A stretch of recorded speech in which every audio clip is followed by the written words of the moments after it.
What should click in a person's head so that he wants to get rid of his partner in the truest sense of the word? I wanted a normal and peaceful life. I wanted to be surrounded by loving and caring people. But instead, I was surrounded by real psychopaths who pursued their goal. Just to dispel any notions that I, Brian Kepler, might be perceived as some sort of superhero in reading my tale, remember that in reality, chance and circumstance affect us all, and occasionally, though perhaps infrequently, that chance is favorable. I'm not your run-of-the-mill guy. My career as a business consultant brings in considerable income, and I maintain above-average physical fitness thanks to a workout regimen I established back in college, which I still adhere to today. Other than that, though, I'm pretty ordinary. As this story begins, I'm 30 years old, married, with no children yet, though I anticipate that changing soon. One constant focus throughout my life has been my desire to be a father, and I'm hopeful that my wife is now ready to embrace motherhood. My personal details, such as my dating history, favorite color, or basketball team, are not crucial to accurately telling my story. The important thing is that, when this story began, my wife, Melanie, was also 30 years old, and I understood who she was. Melanie is incredibly beautiful and attractive. However, if you focus solely on her appearance, it will not convey her essence. I must admit, when I married her, my previous judgments were clouded by desire. Although I loved her, there were times when her unpredictable nature, especially her tendency to jealousy, made me doubt my decision to propose to her. And yet, every time she drove me crazy, I fortunately forgot about her difficulties.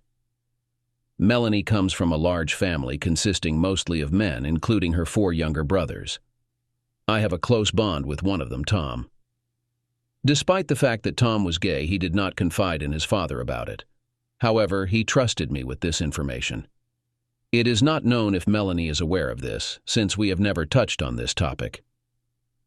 The remaining 3 brothers, 2 of whom are fraternal twins, fall somewhere between being unpleasant and downright obnoxious. Melanie's father, Jerry, shares the same unpleasant traits as those 3 brothers I don't get along with. I have a good relationship with Melanie's mother, Samantha, despite the fact that she has 5 children and was 51 years old when this story began. She had Melanie when she was 21. Samantha is remarkably attractive, and evidently passed on her genes to make Melanie stunning. Samantha could easily be considered one of the most attractive women over 50, rivaled only by Elizabeth Hurley. I'm unsure why Samantha married Jerry. She must have a high tolerance for pain. One condition Jerry insisted on before Melanie and I got married, which I was more than willing to accept as long as it was reciprocal, was a prenuptial agreement with an infidelity clause.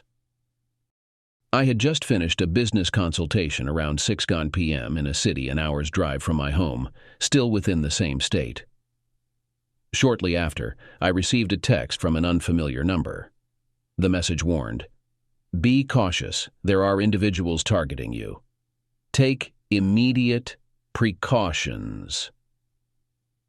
Upon attempting to call the number back, I encountered no response or voicemail. Typically not one to easily succumb to fear, something about this text unsettled me deeply.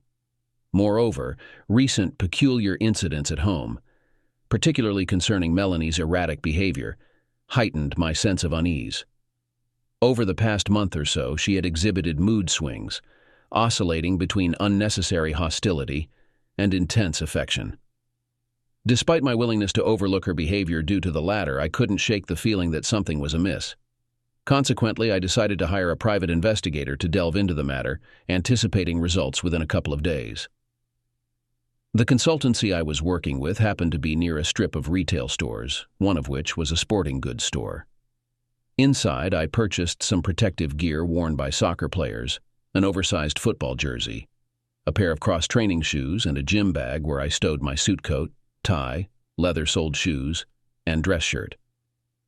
Additionally, I bought a hunting knife and a small hammer intended for tent stakes.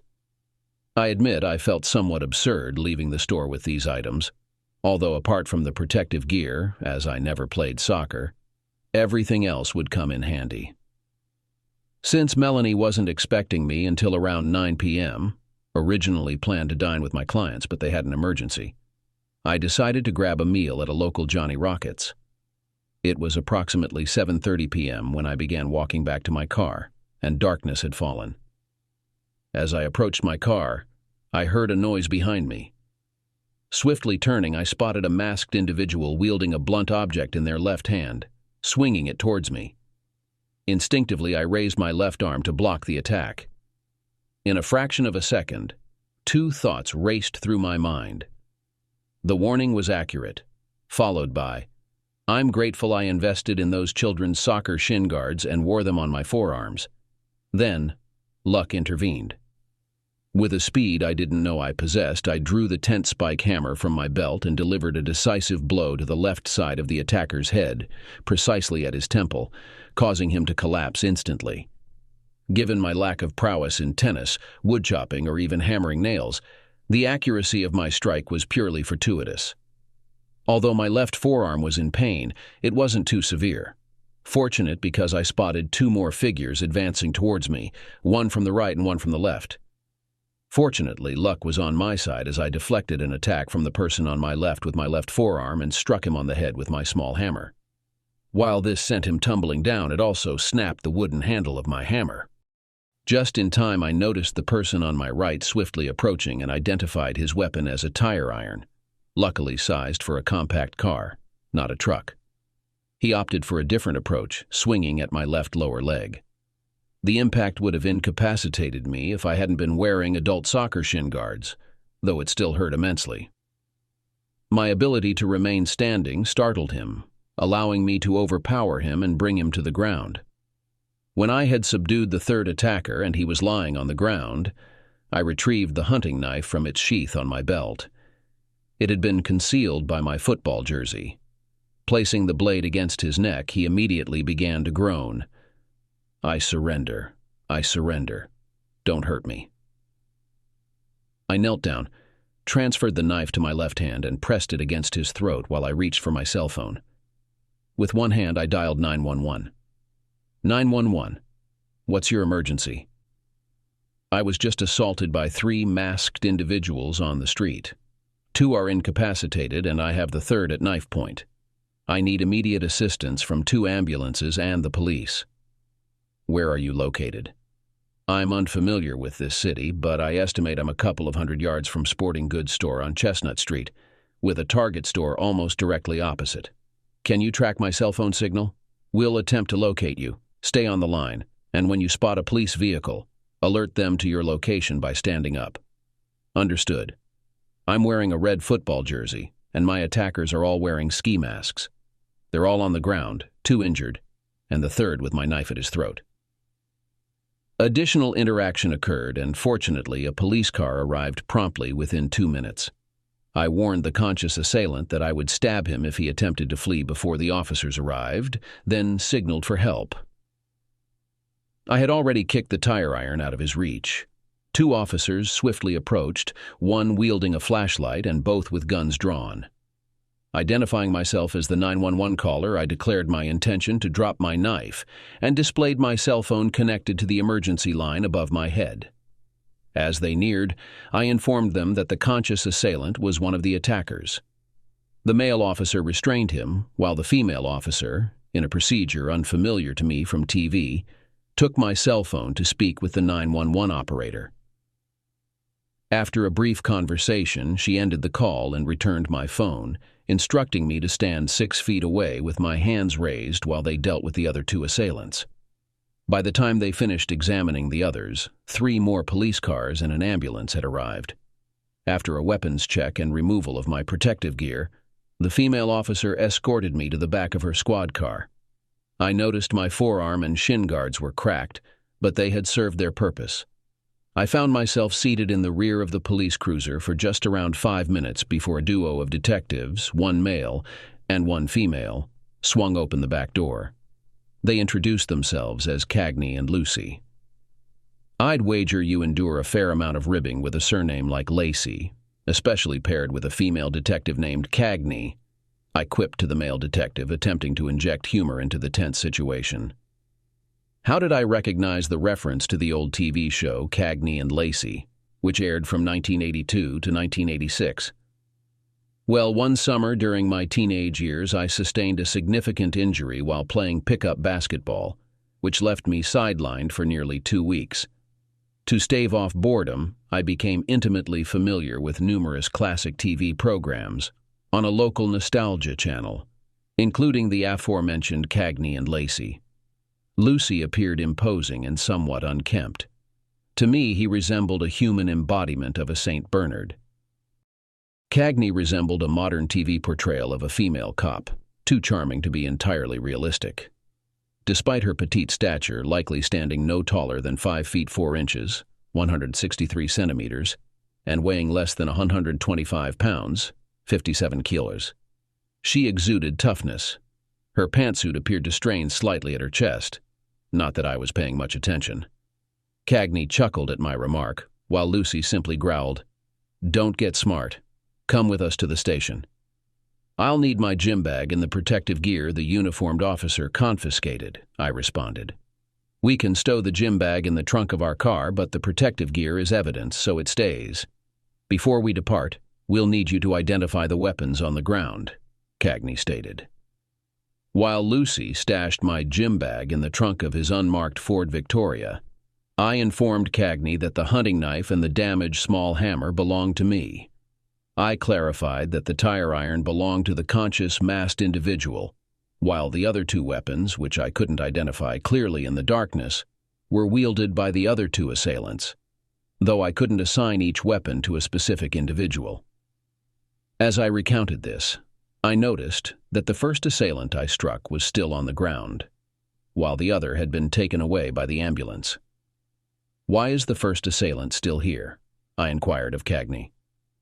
"He's deceased," came Cagney's stoic response. That revelation deeply unsettled me.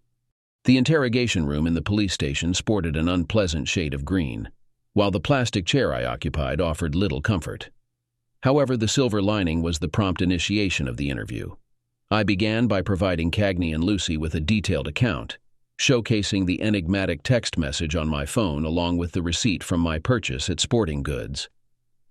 Following my narrative, they proceeded to interrogate me for the next 10 to 15 minutes.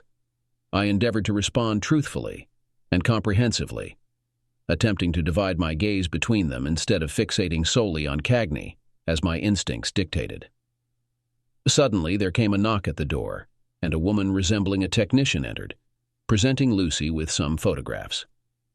After the technician departed, Lucy remarked, "I understand you might not have identified your attackers with their ski masks on, but we have photos of their faces.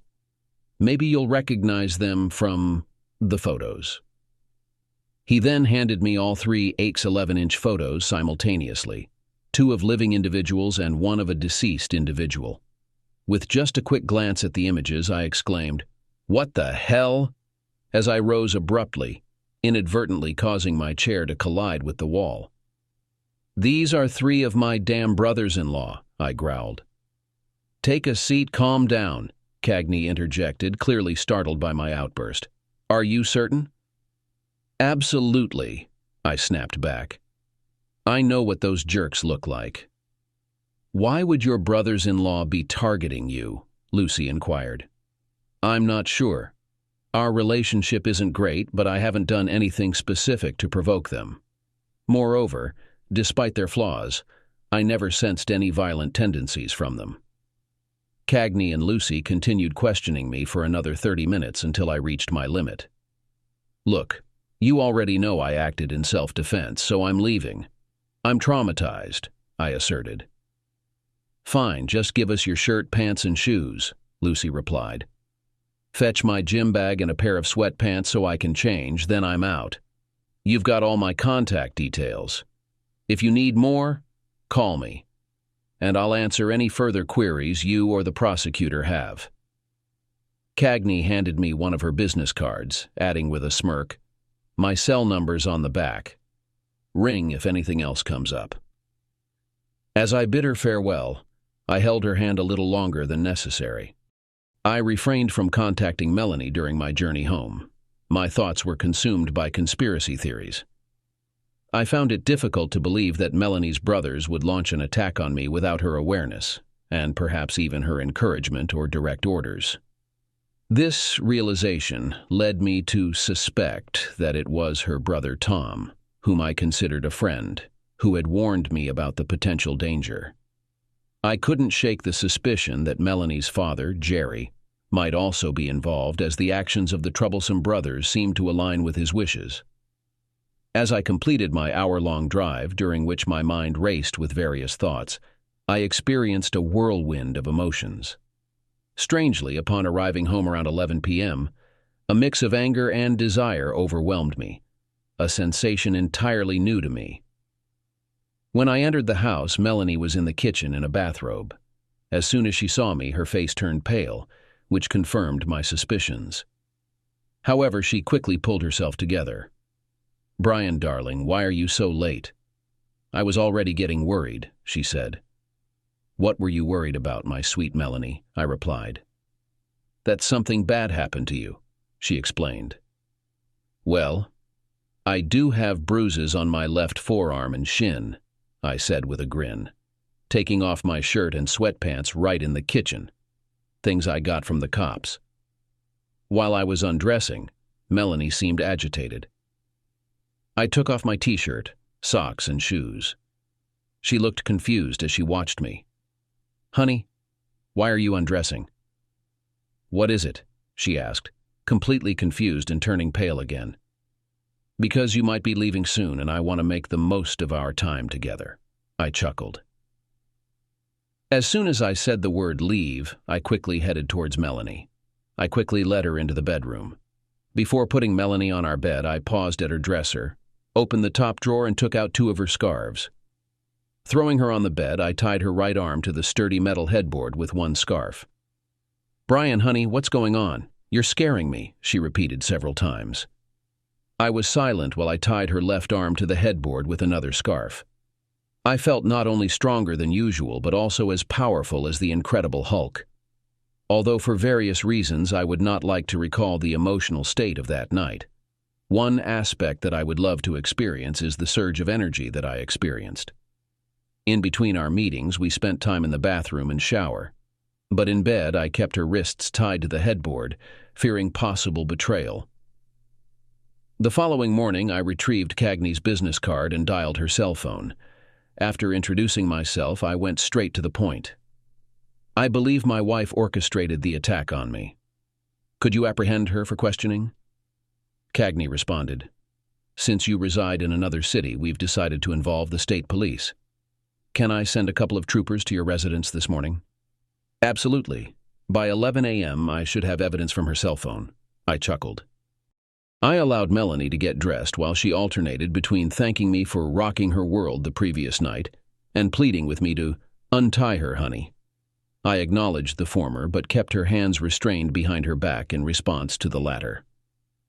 This led me to have to feed her breakfast, but it was a preferable option to her wielding a kitchen cleaver against me. Considering that I pay Melanie's mobile phone bills as part of my plan, and despite the fact that I warned her otherwise, she continues to use the same easily guessed password, QWERTY, which surprisingly ranked 5th among the most common passwords in the United States in 2023. This made it easier for me to access her text messages, including the ones she deleted, since the iPhone usually syncs with her Mac computer, which I don't have. By the time the state troopers arrived at my residence at 11:14 a.m., I had already received copies of her conversations with Jerry's father and her dim-witted brothers, in which they discussed plans to harm me, both digitally and in print. Upon arrival, the police replaced the ropes binding Melanie's hands with handcuffs, informed her of her rights, and took her into custody. It was only after she was tied up that her behavior changed from trying to be nice to being hostile. One of the particularly unexpected accusations she made was, "You shameless cheater," for 2 reasons. Firstly, it was obvious that I had a male anatomy, and secondly, I had never cheated on her. Jerry, Melanie and the two living miscreant brothers faced murder charges for the death of the third miscreant, rendering them ineligible for bail. This development would facilitate my divorce proceedings, although I already had sufficient grounds for divorce as indicated by the private investigator's findings 3 days post Melanie's arrest. His subsequent revelation, supported by visual and auditory evidence, prompted me to file for divorce on grounds of adultery, thereby enforcing the prenuptial agreement. Initially, I was taken aback when Melanie countersued for adultery. However, following the initial phase of legal discovery and my deposition, she withdrew her countersuit. It appeared that she had been provided with doctored photographs of me with an acquaintance named Rosie Wilson by a colleague named Reginald Buttress. However, with multiple witnesses and in some instances video evidence confirming my absence during the alleged encounters with Rosie, Melanie's case crumbled. Several positive outcomes arose amidst the turmoil of my divorce and the legal proceedings against Melanie, her father, and her two troublesome brothers. One silver lining was the strengthening of my bond with Samantha, Melanie's mother. Samantha, dismayed by her family's actions, offered heartfelt apologies, and I eventually convinced her to cease blaming herself. Additionally, I connected Samantha with my divorce attorney, assisting her in filing for divorce from Jerry. In the face of adversity, Samantha and I transitioned from former in-law relations to close friends. Furthermore, Cagney, collaborating with the state police and prosecutor, displayed relentless determination in pursuing legal action against Melanie, Jerry, and the two brothers, increasing the likelihood of their conviction. Cagney's thoroughness extended to our personal conversations, prompting candid exchanges between us. Another positive development occurred when Jerry's absence led Tom to come out as gay. Though he denied sending the warning text with a grin, I expressed gratitude by gifting him a coveted Breitling Endurance watch. One of the negative aspects, which may have been compounded by my abstinence from intimacy, since I refrained from finalizing the divorce so as not to complicate the situation related to Melanie's adultery in accordance with the prenuptial agreement, were intense dreams, which I actively wanted to avoid. The characters featured in these dreams alternated between two women who made me uneasy when I saw them in my dreams. Another moderately positive occurrence was Melanie's complete agreement to the divorce terms I proposed. Through her lawyer, she pleaded to meet me. When I saw her in a jail visiting room, Melanie did not appear well in her orange jumpsuit, though her beauty still shone through. She sought my presence to confess what had occurred and to implore my forgiveness. Reginald manipulated me into believing you were unfaithful, which fueled my anger and jealousy, leading me to cheat with him. When I discussed divorce with my father and he learned of my infidelity, he worried about the prenup's cheating clause nullifying any financial gain for me. That's when he suggested taking action against you, Melanie tearfully confessed. I remained silent as Melanie composed herself and continued. My biggest regret is allowing my father to involve my brothers and disclose your business trip plans. Can you find it in your heart to forgive me? After pondering for a moment, I replied, I'll forgive you if you confess to the prosecutor. You might receive a favorable plea deal and an earlier release compared to your family. Thank you, Brian. I promise to do so, she said, smiling through her tears. I know I have no right to ask, but can you ensure Reginald faces consequences? I smiled back, saying, Goodbye, Melanie. Take care of yourself from now on. True to her word, Melanie struck a deal with the prosecutor shortly after our meeting. She pleaded guilty to conspiracy and manslaughter, receiving a sentence of 10 to 12 years in prison. Samantha and I both finalized our divorces during the same week. She was in the process of selling her house and relocating to her hometown, where her elderly parents, 2 sisters, and their families resided. Tom would also be moving there. Despite needing a couple more weeks to settle her affairs, Samantha received a good offer for her house on the condition that she vacate immediately. Aware that I would offer her a place to stay during this transition, she eagerly accepted. Samantha moved into my guest room on a Wednesday, and we planned to go out to celebrate our divorces that Friday. "If you don't mind hanging out with an older woman," she joked with me. "You mean a woman who will undoubtedly be the most attractive person wherever we go," I teased back. "Flatterer," she laughed. In truth, it wasn't flattery. When she emerged from the guest bathroom just before we left for our celebratory evening on Friday, I was taken aback. As previously mentioned, Samantha was already stunning for a 52-year-old woman, but that night she was simply breathtaking, regardless of age. "Wow," I exclaimed, "you look amazing." "Not too shabby yourself," Samantha grinned, adjusting my tie. "Wait a moment, I need to grab my axe handle," I joked. "Why?" she inquired. "To fend off all the ogling creeps when they see you in that dress," I replied. She chuckled and planted a kiss on my cheek. Just then, the doorbell rang. It was our limo driver. As we strolled to the limo, it was evident we both desired two things that night. She wanted me to treat her like a date, and I wanted to treat her like the only one. The dinner and nightclub were enchanting. It was undeniably one of the top 10 dates of my life. However, even more enchanting was the anticipation of what lay ahead. After we finished swaying to "At Last" by Etta James, Samantha leaned back, whispering in my ear as she tugged on my time. "Will you take me home?"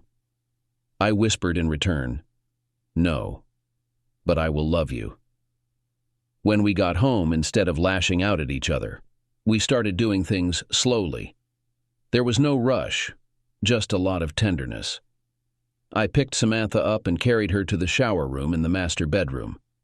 After making sure the water was hot, I helped Samantha take a shower. When she washed up and smiled, she returned the favor.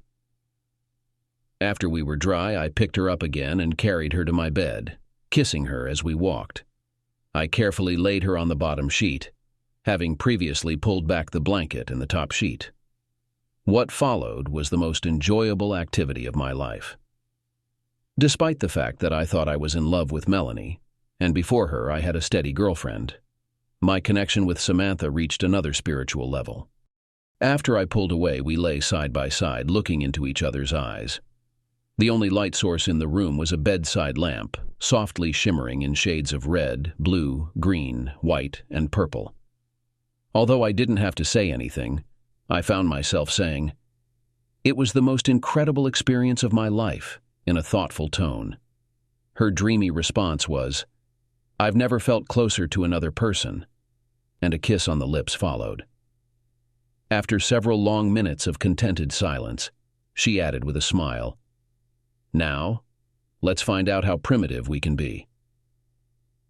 Over the next 16 days and nights, which I refrained from counting, I experienced the most intense encounters of my life. All this time I was constantly thinking, why couldn't Melanie be like her mother? During these 16 days, I repeatedly voiced what Samantha already knew: my love for her. Every time she answered, "I'm 21 years older than you. I can't fulfill your dearest wish to become a father. So you should look for someone of childbearing age with whom you can start a family. My devotion to you surpasses my desire to become a father," was my usual response. "But in the end, you'd be offended at me for that, tarnishing the memory of the best 2 weeks of our lives," was her typical response. As I watched Samantha leave on her last day, tears welled up in both of our eyes. Before she opened our last embrace, she whispered in my ear, "You have to find someone you love and build a family with them. Otherwise, I will carry the burden of guilt for luring you to bed for the rest of my days." I grinned through my tears. "I lured you, goddess."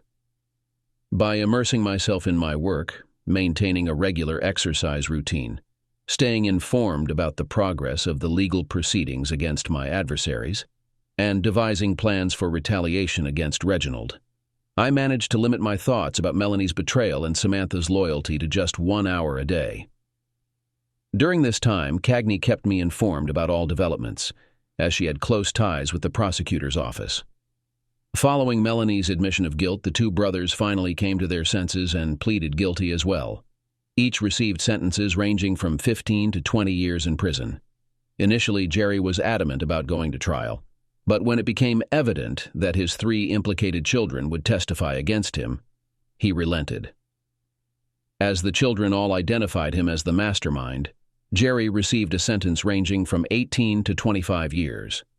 Just before Jerry's plea, I managed to seek vengeance on Reginald and fulfill Melanie's request from the only time I met her since her arrest.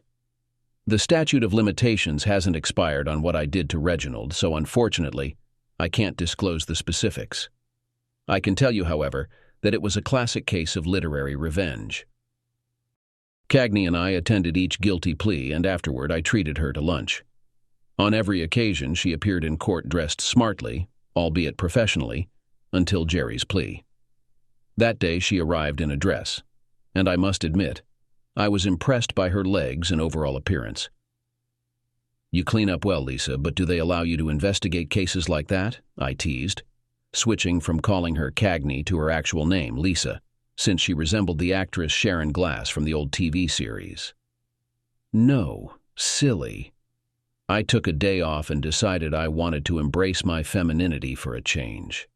Lisa chuckled. When we were walking to her car after lunch, Lisa, who had amazing strength for her physique, pushed me against her. "Either you don't notice anything or you're not interested in what I have to offer, buddy, because you've never asked me out on a normal date," she said. I was caught off guard, but at the same time I liked it, as evidenced by the reaction of my body. Then I said something I'd never thought of before, something I didn't think I was capable of. "Let's spend 3 or 4 days at a luxury resort I'm buying and see how well we fit together," I said, running my hand over her shoulder, a move that could have ended badly if she had been wearing a gun belt. "Okay," she replied, grabbing my instrument, "but if we get along, I want to start a family. I'm 32, and my biological clock is ticking." A strong bond has been established between us.